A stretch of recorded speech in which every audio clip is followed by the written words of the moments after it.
ஆமீன், ஆமீன். நாங்கள் இணைந்திருப்பது சங்கமம் வானொலியின் மதிய நேர, மாலை நேர ஒலிபரப்பு. இணைந்திருக்கிற ஒருவரையும் வாழ்த்துகிறோம், ஆசீர்வதிக்கிறோம், வரவேற்கிறோம். நாங்கள் இந்த வேளையிலும் எங்களுடன் தேவ ஊழியர் சகோதரி சுசகி செல்வி ராமச்சந்திரன் அவர்கள் இணைந்திருக்கிறார். ஆஹ், லண்டன் யூகேயிலிருந்து பெண்களுக்கான வாலிபர்களுக்கான ஆலோசனை நேரம். இந்த வேளையிலும் அவரை வரவேற்றுக் கொண்டு புதிய வாரத்திலும் கத்தர்தாமே புதிய ஆசீர்வாதங்களோடு புதிய வசனங்களோடு வார்த்தைகளோடு இணைய கத்தர் உதவி செய்திருக்கிறார். அவரையும் அவர் குடும்பத்தாரையும் வாழ்த்தி ஆசீர்வதிப்போம். இந்த வேளையிலும் அவரை வரவேற்போம். அவருக்கும் மாலை வணக்கங்களை கூறுவோம், வாழ்த்துவோம். பிரைசலோட்டமா. Price லார்டுங்க brother. ஆமேன். இணைந்திருக்கிறவங்கள்டமா படைக்கிறோம், வழி நடத்துங்களா. God bless you. ஆமேன். ஆமேன். சங்கமம் என்ற இந்த வானொலி ஸ்தாபனத்தின் மூலம் நம்முடைய கர்த்தராகிய இயேசு கிறிஸ்துவினுடைய பரிசுத்த வேதாகமத்திலிருந்து கர்த்தருடைய ஜீவனுள்ள வார்த்தைகளை பகிர்ந்து கொள்ளும்படியாய் அடிமைக்கு கர்த்தர் தருகின்ற தருணங்களுக்காக கர்த்தரை நான் நன்றியோடு நான் ஸ்தோத்தரிக்கின்றேன். எனக்கு இந்த வாய்ப்பை உருவாக்கி தருகின்ற வானொலியையும் நடத்துகிற சகோதரரையும் கர்த்தர் ஆசீர்வதிப்பாராக. இந்த நாளிலும் கர்த்தருடைய வார்த்தையிலிருந்து நான் கடந்த வாரத்திலே வேதாகமத்தினுடைய இந்த வார்த்தைகள் எப்படியாக நமக்கு கிரியை செய்கிறது என்பதை குறித்து சில வசனங்களை நான் பகிர்ந்து கொண்டேன். இந்த நாளில் கவலை என்ற ஒரு வார்த்தையின் அடிப்படையிலே அந்த தலைப்பின் கீழே ஒரு சிறிய தியானத்தை உங்கள் முன்வைக்க விரும்புகிறேன். அனைவருக்கும் அடிக்கடி வருகின்ற காரியம்தான். அதை மேற்கொள்ளுவதற்கு நமக்கு இந்த வசனங்கள் நமக்கு உதவியாக இருக்கிறது. ஆமேன். மத்தேயு 6ஆம் அதிகாரத்திலே ஆண்டவராகிய இயேசு கிறிஸ்து மலைப்பிரசங்கத்திலே சொல்லுகிற வசனத்தை நான் முதலாவது வாசிக்கிறேன். மத்தேயு 6ஆம் அதிகாரம் 25, 26வது வசனத்தை வாசிக்கிறேன். ஆகையால் எண்ணத்தை உண்போம், எண்ணத்தை குடிப்போம் என்று உங்கள் ஜீவனுக்காகவும், எண்ணத்தை உடுப்போம் என்று உங்கள் சரீரத்துக்காகவும் கவலைப்படாதிருங்கள் என்று உங்களுக்கு சொல்லுகிறேன். ஆகாரத்தை பார்க்கிலும் ஜீவனும், உடையை பார்க்கிலும் சரீரமும் விசேஷித்தவைகள் அல்லவா? ஆகாயத்து பட்சிகளை கவனித்து பாருங்கள். அவைகள் விதைக்கிறதும் இல்லை, அறுக்கிறதும் இல்லை, களஞ்சியங்களில் சேர்த்து வைக்கிறதும் இல்லை. அவைகளையும் உங்கள் பரமபிதா பிழைப்பூட்டுகிறார். அவைகளை பார்க்கிலும் நீங்கள் விசேஷித்தவர்கள் அல்லவா? கவலைப்படுகிறதுனாலே உங்களில் எவன் தன் சரீர அளவோடு ஒரு முழத்தை கூட்டுவான்? ஆமேன். இந்த வசனம் நமக்கு கவலைப்பட வேண்டாம் என்பதாக ஒரு சில காரியங்களை நமக்கு சொல்லி, ஆண்டவருடைய பிரசங்கம் எப்பொழுதுமே மிகவும் எளிமையான ஒரு புரிந்து கொள்ளுதலோடு உடைய வார்த்தைகள். எனவே நாம் கவலை எதற்காகப்படுவோம்? பெண்களுக்கு விசேஷமாக எப்பொழுதுமே கவலை, என்ன சமைப்பது, அந்த சமையல் காரியங்களை குறித்து அதிகமா எனக்கு கவலை வரும். என்ன காரியங்கள் சமைத்து அந்த வேலையை நமக்கு முடிக்க வேண்டும் என்று. ஒரு மனிதனுக்கு கவலை வருவது எல்லா விதத்திலும் சாத்தியமா இருக்கிறது. கவலையின்றி ஒருவரும் இருப்பதில்லை. அதாவது எப்படியாவது நமக்கு ஒரு கவலை வந்துவிடும். எனக்கு எதையாவது நினைத்தால் அப்படியே கவலையிலே ஆழ்ந்து விடுவேன். என்னுடைய தகப்பனார், என்னுடைய தம்பி, என்னுடைய மகனை குறித்து ஏதாவது யோசித்து கவலைப்படுவதுண்டு. ஆனால் இந்த வார்த்தைகள் நம்முடைய சிந்தனையை மேற்கொள்ளும் பொழுது, நம்முடைய அந்த கவலைகளை மேற்கொள்ளுவதற்கு ஆவியானவருடைய வார்த்தை, இது தேவ ஆவியினால் அருளப்பட்ட இந்த வார்த்தை, ஜீவனுள்ள இந்த வார்த்தை, வானமும் பூமி ஒழிந்து போனாலும் மாறாத இந்த வார்த்தை நம்மை அந்த கவலைகளிலிருந்து நம்மை விடுதலையாக்கவும், அதே கவலையை நம் கர்த்தருக்கு நேராக திருப்புகிற ஜெபமாக மாற்றுகிற ஒரு வல்லமை இந்த வேத வசனத்திற்கு இருக்கிறது.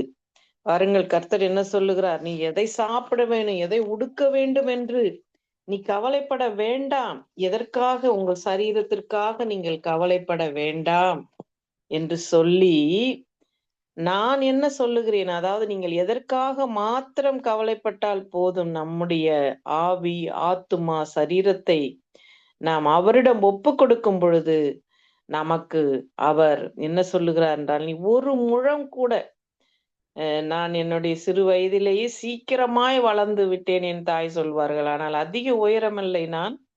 அந்த ஊரு சிறிய ஊராக இருந்ததினால் என்னை பார்க்கிறவர்கள் அதிக உயரமாக வளர்ந்து விட்டு என்று சொல்லி பிள்ளை எங்க அம்மா சொல்லுவாங்க, மற்றவர்கள் கண் போடுகிற அளவிற்கு வளர்த்தியாக வந்துவிட்டேன் என்பது போல சொல்லுவார்கள். ஆனால் நான் அவ்வளவு உயரம் அல்ல. ஆனால் அப்படி சொல்வார்கள், அந்த நாட்களிலே ஜனங்கள் அப்படியாய் பார்த்தார்கள் என்பதாக. அது நம்முடைய அளவு, அதாவது நம்முடைய சரீர அளவோடு ஒரு ஒரு முழத்தை கூட கூட்ட முடியாத ஒரு கட்டுப்பாட்டுக்குள் தான் நாம் இருக்கிறோம். அதை நிர்ணயிக்கிறது கர்த்தர். ஒரு தாய், தகப்பன் ஒரு பிள்ளையினுடைய வளர்ச்சியை, அவர்களுடைய உயரத்தை, அவர்களுடைய நிறத்தை, அவர்களுடைய எல்லா காரியங்களையும் நிர்ணயிப்பதில்லை. தேவன்தான் ஒரு சரீரத்தின் காரியங்களை நிர்ணயிக்கிறார். அந்த அளவோடு நாம் எதையும் கூட்டவோ குறைக்கவோ முடியாது என்பதை நாம் முதலாவது அறிந்து கொள்ள வேண்டும்.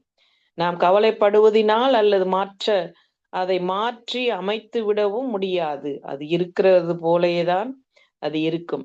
ஆனால் அதற்கு ஒரு உதாரணத்தை தேவன் மிகவும் அழகாக சொல்லுகிறார். பறவை.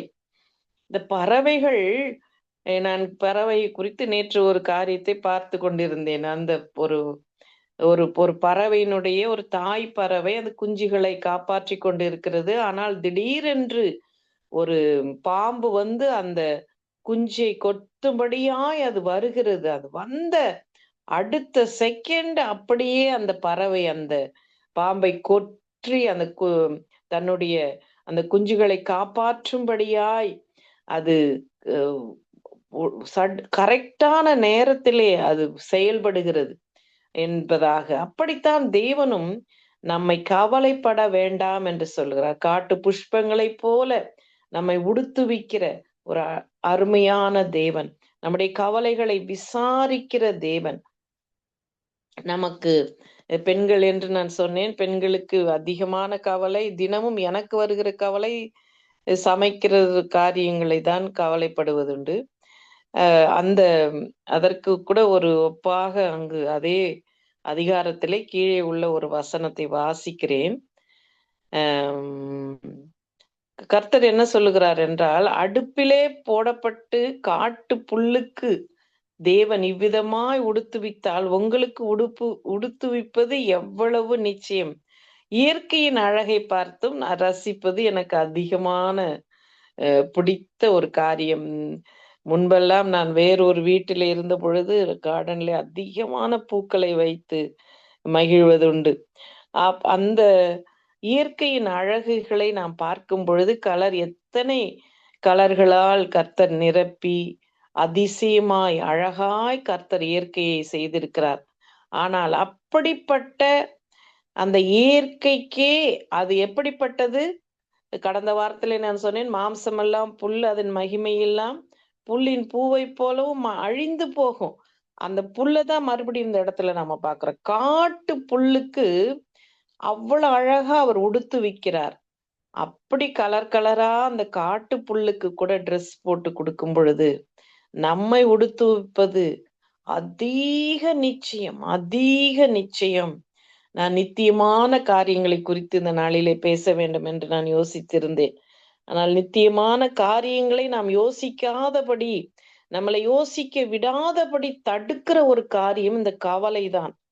எதற்கெடுத்தாலும் கவலைப்பட்டு நாம் கலங்கும் பொழுது அது கர்த்தருக்கு அது விருப்பமில்லாத ஒரு காரியமா இருக்கிறது. அதனால்தான் கர்த்தர் கவலைப்படாதிருங்கள் என்று உதாரணங்களை அவர் சொல்லி சொல்லி பறவைகளை பார்த்து அவர் சொல்லுகிறார். காட்டு புஷ்பங்களை பார்த்து அது இவ்வளவு அழகா இருக்கிறது, அதற்கே நான் இவ்வளவு செய்கிறேன் என்றால் அதை விட நீங்கள் விசேஷித்தவர்கள். அந்த பறவைகளை பார்க்கிலும் நமக்கு கர்த்தர் எவ்வளவான அடைக்கலங்களையும் ஞானத்தையும் கொடுத்து இருக்கிறார். ஆனால் இதெல்லாம் நமக்கு கிடைக்க வேண்டும் என்றால் இப்படிப்பட்ட நமக்கு கவலைப்படாமல் இருக்கும்படியான காரியங்கள் நம்மை தேடி நமக்கு ஆசீர்வாதம் வர வேண்டுமானால் நாம் என்ன செய்ய வேண்டும் என்று அதே அதிகாரத்திலே முடிகிறது. அதாவது முதலாவது தேவனுடைய ராஜ்யத்தையும் அவருடைய நீதியையும் நாம் தேடும் பொழுதுதான் நமக்கு இந்த மேலே சொல்லப்பட்ட காரியங்கள் எல்லாம் நம்மை போஷிப்பதற்கும் நம்மை உடுத்துவிப்பதற்கும் அவர் உண்மையுடைய தெய்வமாய் அவர் இருக்கிறார். ஆமேன். அப்படி அவர் உண்மையுடைய தெய்வமாய் இருக்க வேண்டுமானால் நமக்கு சரியான காரியங்களை கர்த்தரிடத்திலிருந்து நாம் சரியான நேரத்திற்கு பெற்றுக்கொள்வதற்கு நம்முடைய காரியம் என்னவென்றால் நாம் தேவனுடைய ராஜ்யத்தையும் அவருடைய நீதியையும் தேடுவதற்கு நம்மை நாமே ஒப்பு கொடுக்க கர்த்தர் நம்மை அழைக்கிறார். ஆமேன். ஆகையால் நாளைக்காக கவலைப்படாதிருங்கள், நாளைய தினம் தன்னுடைய நாளுக்காக கவலைப்படுமா. அந்தந்த நாளுக்கு அதின் பாடு போதும் போதும். அதிகமான நான் கவலைப்பட்ட நாட்களிலே நான் நினைக்கிறேன் 20 வருஷங்களுக்கு முன்பதாக ஒரு அமௌண்ட் 6,000 pounds என்று நினைக்கிறேன். அதை என்னுடைய கணவர் அவருடைய தம்பிக்கு கார் வாங்கும்படியாய் கொடுத்து விட்டார். அப்பொழுது எனக்கு மிகவும் கவலை. எவ்வளவாய் கஷ்டப்பட்டு சேர்த்த பணம். எங்களுக்கு அப்பொழுது இங்கு காரும் இல்லை, வீடும் இல்லை, ஒன்றுமில்லை. ஆனால் இவருக்கு அவங்க குடும்பத்திற்கு உதவி செய்ய வேண்டும் என்று அதிக விருப்பம். எப்படியாவது அதை செய்யும் பொழுது நான் யோசித்தேன், இவ்வளவு பணம், சேமித்த பணம் அனைத்தும் போய்விட்டது என்று என்னுடைய சிந்தனை, என்னுடைய கவலை எல்லாம் அதிகமாக இருந்தது. என்னால் அதை சகித்து கொள்ள, தாங்கிக் கொள்ள முடியவில்லை. நான் அதை வெளிப்படையா யாரிடமுமே நான் சொல்லவில்லை. ஆனால் எனக்கு அந்த கவலை என் உள்ளத்தை ஆட்கொண்டு இருந்ததினால் நான் வேதத்தை எடுத்து அதிக நேரம் நான் வேதம் வாசித்து கொண்டே நான் இருந்த பொழுது பிலிப்பியர் 4ஆம் அதிகாரம் 8வது வசனத்தை நான் வாசித்தேன். அந்த வசனம் அந்த நேரத்திலே என்னுடைய கண்களுக்கு பட்டது. பிலிப்பியர் 4ஆம் அதிகாரம் 8வது வசனம். அந்த வசனத்தை வாசித்த உடனே எவ்வளவோ நேரம் நான் வாசித்திருப்பேன். என்னுடைய நேரங்கள் என்னுடைய மடியிலே தான் இந்த வேதம் இருக்கும். அந்த வேத புத்தகத்தை எல்லாம் இப்பொழுது என்னால் தொடக்கூட முடியாது. ஏனென்றால் பேப்பர் எல்லாம் அது நைந்து விட்டது, அவ்வளவு பழையதாக விட்டதுனால் அந்த வேதாகமத்தை என்னால் பயன்படுத்த முடியாமல் போய்விட்டது. அந்த வசனம் வந்தவுடன் அது என்னுடைய இருதயத்திலே இருந்த கவலைகளை அப்படியே மாற்றி போட்டது என்று சொல்ல வேண்டும். நமக்கு இந்த வேத எழுத்துக்கள் முக்கியம் என்றும், அந்த வேத எழுத்துக்கள் என்ன செய்கிறது, தேவன் தான் விரும்புகிற காரியத்தை நம்மிடத்திலே அது நடப்பிக்கும்படியாய் அந்த வசனத்தை அவர் அனுப்புகிறார் என்று ஏசாயா 55ஆம் அதிகாரம் 11-12 என்று நினைக்கிறேன். கடந்த வாரத்திலே நான் சொன்னேன் அந்த வசனத்தை.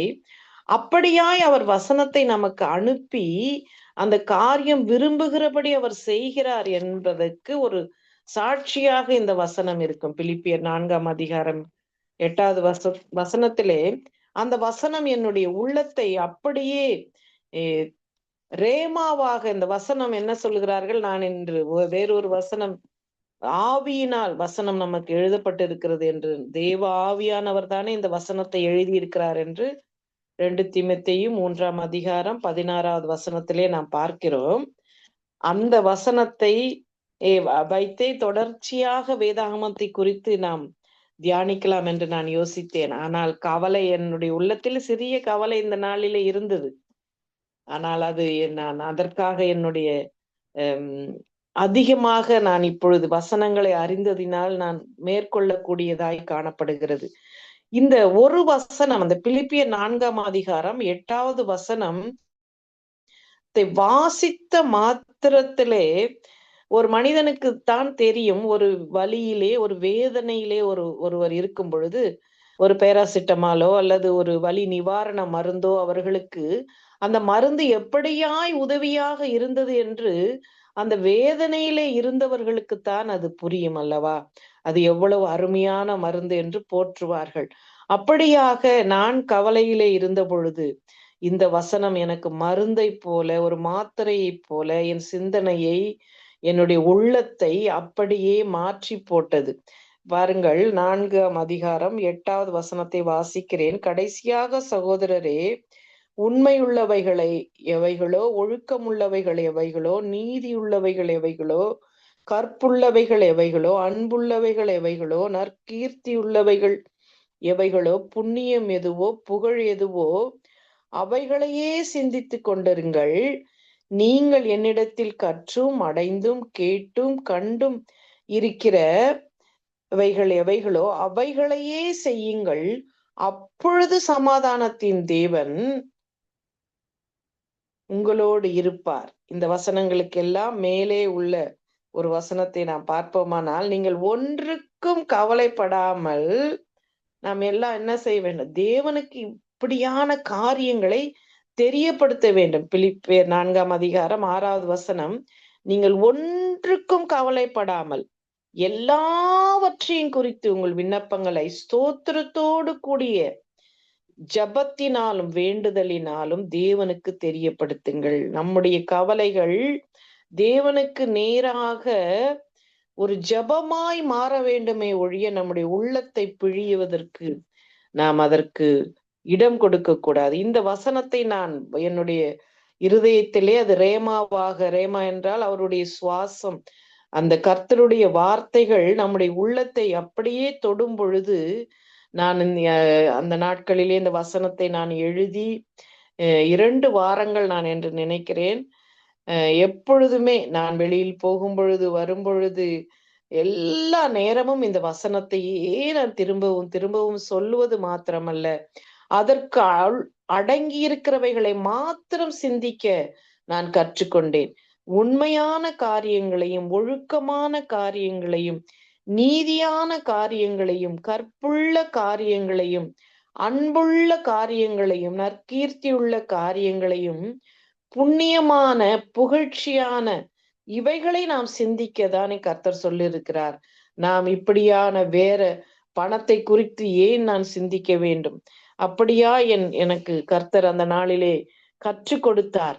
நான் அதை யோசித்து திரும்பி பார்க்கும் பொழுது, அந்த 6000 பவுண்டு தான் எனக்கு அந்த நாளிலே அது ஒரு பெரிய தொகையா எனக்கு இருந்தது. ஆனால் தேவன் எனக்கு இந்த தேசத்திலேயே நாங்கள் இருக்கும்படியான வழிகளையும் வாசல்களையும் உண்டாக்கினது மாத்திரமல்ல, அதற்கு எத்தனையோ மடங்கு அதிகமாக என்னுடைய கணவர் சம்பாதிக்கும்படியான நல்ல வேலைகளை அவருக்கு கொடுத்தார். அப்பொழுது நான் யோசித்தேன், எப்படி என்னுடைய கவலைகளையும் கஷ்டங்களையும் என்னுடைய சிந்தனைகளையும் அறிந்த தேவன், நீ இதை மாத்திரம் சிந்தி என்று சொல்லி, இதை மாத்திரம் நீ கவலைப்படு என்று சொல்லி என்னை மாற்றின தேவன். இந்த நாளிலே கூட நீங்கள் யாராக இருந்தாலும், எத்தனையோ கவலைகள், வேதனைகள் வந்து நம்முடைய உள்ளத்தை நெருக்கும் பொழுது, நமக்கு மருந்தும் மாத்திரையும் எங்கிருக்கிறது என்றால் இந்த வேத வசனத்தில் மாத்திரமே. அப்படியாக என்னுடைய மகனை குறித்தும் நான் அதிகமாய் கவலைப்பட்டதுண்டு. பேசாமல் இருந்த பொழுது அதிகமாய் கவலைப்பட்டு கண்ணீர் வடித்த ஒரு நாள் இரவு வேளையிலே மகனை தூங்க வைத்த பிறகு நான் அதிகமாய் ஜெபிப்பதுண்டு. அப்படி ஜெபிக்கும் பொழுது அதிகமாய் அழுது என்னுடைய மூச்சை இழுத்து விட முடியாத அளவிற்கு எனக்கு மூச்சு அதிகமாய் பாதிக்கப்பட்டு விட்டது. அப்பொழுது கர்த்தர் உடனடியா என்னுடைய செவியிலே போட்ட வசனம், ஒரு சரீரத்தில் ஒரு முழம் கூட நீ கூட்ட முடியாது கவலைப்பட்டால் என்பதையும், ஏன் இப்படி கவலைப்படுகிறாய் என்பதாய் கர்த்தருடைய சத்தம் என்னுடைய செவிகளிலே கேட்டது. நாம் எப்பொழுதுமே நம்முடைய விண்ணப்பங்களை தேவனுக்கு நேராய் நாம் ஏறெடுக்கும் பொழுது, கர்த்தருடைய சத்தத்தை கேட்க, அவருடைய வார்த்தைகள் எந்த விதத்திலாவது நம்முடைய உள்ளத்தை அதை தொடுகிறவைகளாய் காணப்படுகிறது. அது நமக்கு மருந்தாக மாறுகிறது. என்னுடைய மகன் இப்பொழுது அவர் பாடுகிறார். அவருக்கு அந்த பாடலை பாடி அதற்கு கீபோர்டு வாசிக்கக்கூடிய அளவிற்கு கர்த்தர் ஞானத்தையும், அந்த பாடல்களோடு தமிழ் பாடல்கள், இங்கிலீஷ் எல்லாவற்றையும் பாடுவதற்கு, அதாவது பேசுவதற்கே தெரியாது இருந்த நாட்கள், ஒரு வார்த்தை பேசி எனக்கு தண்ணீர் வேண்டும், உணவு வேண்டும் என்று கேட்டால் மாத்திரம் போதும் என்று நான் கர்த்தரிடத்திலே கேட்டேன். ஆனால் என்னுடைய விசுவாசமும் என்னுடைய கவலையும் வீண் என்று தேவன் அறிந்திருக்கிறார். எனவே நமக்கு கவலைகள், கஷ்டங்கள் வரும் பொழுது நாம் யாரிடத்திலும் சொல்லாதபடி நம் தேவனுக்கு அதை விண்ணப்பத்தோடு, பிலிப்பியர் 4ஆம் அதிகாரம் 6வது வசனத்திலே படித்தது போல எப்பொழுதும் நாம் அவருக்கு நேராக நம்முடைய உள்ளத்தை திருப்பும் பொழுது கர்த்தர் அதிலே பெரிய காரியத்தை அவர் செய்கிறார். ஆமென். 1 பேதுரு 5ஆம் அதிகாரம் 7வது வசனத்தை வாசிக்கிறேன். கர்த்தருடைய செயல்கள் எப்பொழுதுமே சரியாக இருக்கிறது. நாம் சற்று நமக்கு கவலைகள், கஷ்டங்களை என்று நாம் யோசிக்கும் பொழுது கர்த்தர் எல்லாவற்றையும், நாளைய தினத்தை குறித்து நமக்கு ஒன்றுமே தெரியாது. அந்த வசனம், அந்த அதிகாரத்திலே நாம் பார்ப்போமானால், மத்தேயு 6 நான் வாசித்தேன், நாளைய தினத்தை குறித்து என்ன நடக்க போகிறது என்பதை நாம் அறியோம். ஆனால் தேவனுக்கு நம்முடைய நித்தியமே அவருக்கு தெரியும். நம்முடைய நித்தியமா எல்லாவற்றையும் தாயின் கருவில் உருவாகும் முன்னே நான் உன்னை அறிவேன் என்று சொன்ன தேவன் நம்மோடு கூட இருக்கிறார். அவர் இருந்தவரும் இருக்கிறவரும் வருகிறோருமாகிய சர்வ வல்லமையுள்ள தேவனாக அவர் காணப்படுகிறார். ஆமேன். 1 பேதுரு 5ஆம் அதிகாரம் 7வது வசனத்தை வாசிக்கிறேன்.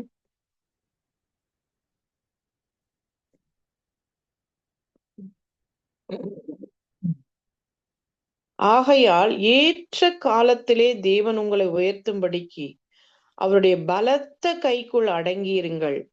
அவர் உங்களை விசாரிக்கிறவர் ஆனபடியால் உங்கள் கவலைகளை எல்லாம் அவர் மேல் வைத்து விடுங்கள். தெளிந்த புத்தி உள்ளவர்களாயிருங்கள், விழித்திருங்கள். ஏனெனில் உங்கள் எதிராளியாகிய பிசாசானவன் கெர்ச்சிக்கிற சிங்கம் போல் எவனை விழுங்கலாமோ என்று வகை தேடி சுற்றித் திரிகிறான். பாருங்கள், கர்த்தர் இந்த இடத்திலே நமக்கு என்ன காரியத்தை வெளிப்படுத்துகிறார் என்றால், பிசாசு தந்திரமாய் அந்த பிரச்சனைகளை கொண்டு வந்து நம்முடைய சிந்தனையை சிதறடிக்கும்படியாய், நம்முடைய விசுவாசத்தை அவிசுவாசம் ஆக்கும்படியாய் அவன் பல காரியங்களை செய்ய முயற்சி எடுக்கலாம். ஆனால் நம்முடைய விசுவாசம் அது நம்முடைய சுவாசமாய் மாற வேண்டும். ஒவ்வொரு நாளும் நம்முடைய விசுவாசத்தை நாம் பலப்படுத்தி, நாம் தைரியப்படுத்த இந்த வசனங்கள் நமக்கு ஆணித்தரமான காரியங்களை கற்றுக் கொடுக்கிறது. உங்களை விசாரிக்கிறவர் யார்?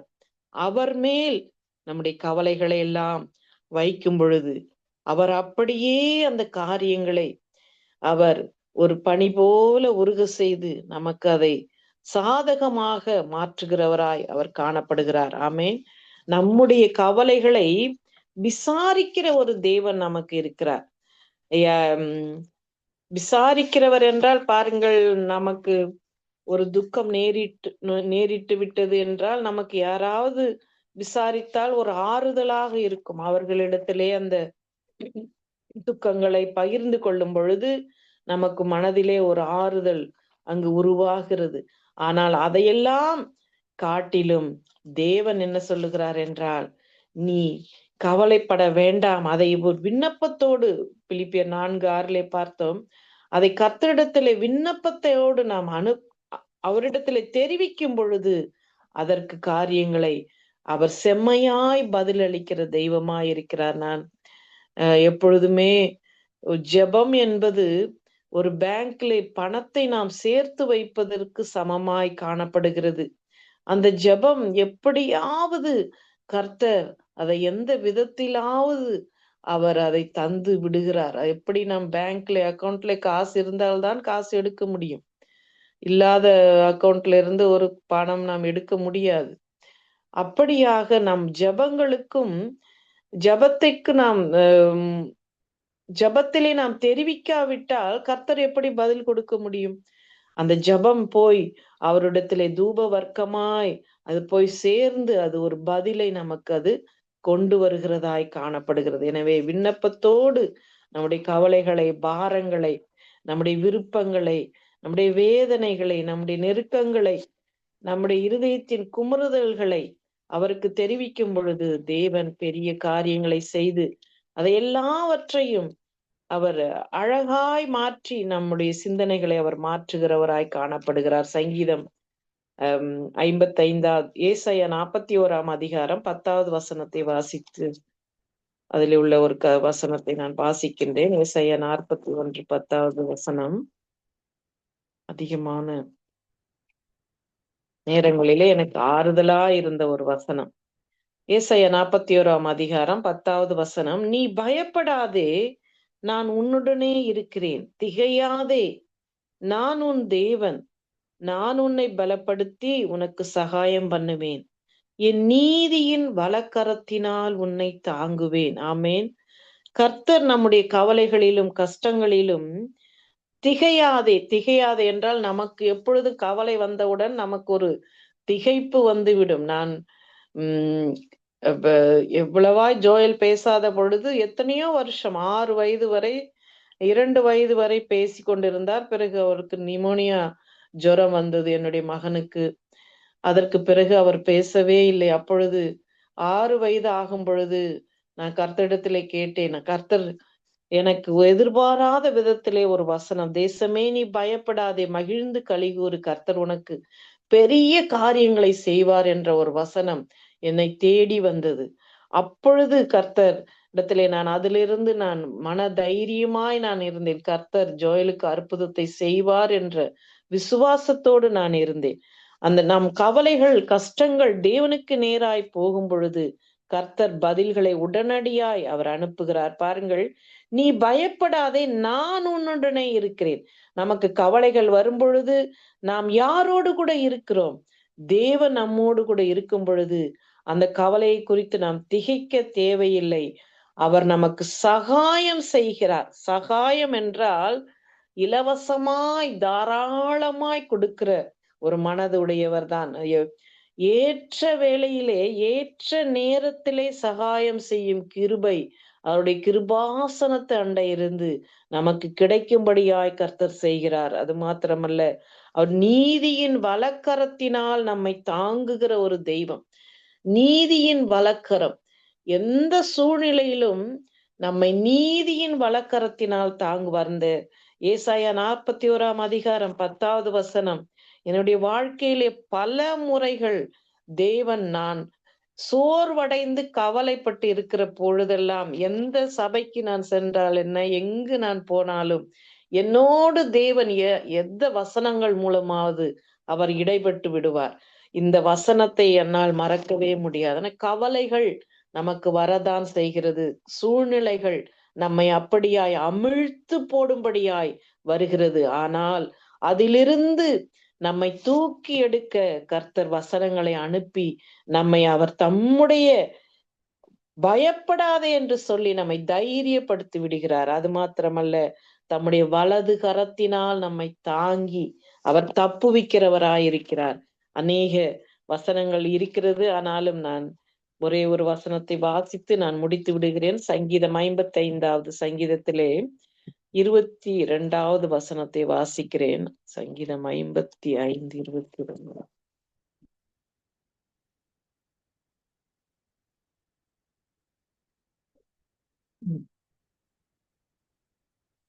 கர்த்தர் மேல் உன் பாரத்தை வைத்துவிடு, அவர் உன்னை ஆதரிப்பார். நீதிமானை ஒருபோதும் தள்ளாட ஒட்டார். ஆமேன். ஃபாதர் பெர்க்மன்ஸ்ல அழகான ஒரு பாடல் எழுதியிருக்கிறார்கள். கர்த்தர் மேல் நம்முடைய பாரத்தை வைத்து விடுவதற்கு விசேஷமாக பெண்கள் அறிந்து கொள்ள வேண்டும். ஏனென்றால் பெண்கள் தான் இல்லாத சுமைகளை தலையிலே சுமந்து கொண்டு வேண்டாத கண்ணீர்களை வடித்து கொண்டு இருப்பார்கள். கர்த்தர் மேல் நம்முடைய பாரத்தை வைத்து விடும் பொழுது அவர் நம்மை தம்முடைய நீதியின் வலக்கரத்தினால் தாங்கி நம்மை திகையாதே, பயப்படாதே, இதோ நான் உனக்கு துணை நிற்கிறேன் என்று சொல்லி நம்முடைய வலது கரத்தை அவர் பிடித்து அவர் நடத்துகிற ஒரு வல்லமையுடைய தெய்வம் அவர். அவ்வளவு வல்லமையுடைய தெய்வம் நமக்கு சமீபமா இருக்கும் பொழுது நாம் ஏன் கவலைப்பட வேண்டும்? கவலைகளை மேற்கொள்ள கர்த்தர் நம் ஒவ்வொருவருக்கும் உதவி செய்வாராக. அது மாத்திரமல்ல, அந்த கவலைகளை நாம் அப்படியே ஜெபமாக தனியாக முழங்காலிலே இருந்து கர்த்தருக்கு தெரிவிக்கும் பொழுது அவர் அந்த கவலைகள் முழுவதையும் அப்படியே அவர் மாற்றி இருக்கிறார். என்னுடைய வாழ்க்கையிலே அவர் மாற்றி இருக்கிறார். நாம் இதை கேட்டுக்கொண்டிருக்கின்ற ஒவ்வொருவர் வாழ்க்கையிலும் தேவ சமாதானமும் தேவனுடைய ஆசீர்வாதமும் வருவதற்கு கர்த்தர் கிருபை செய்வாராக. நாம் கண்களை மூடி கர்த்தரை நோக்கி நாம் பார்ப்போமா?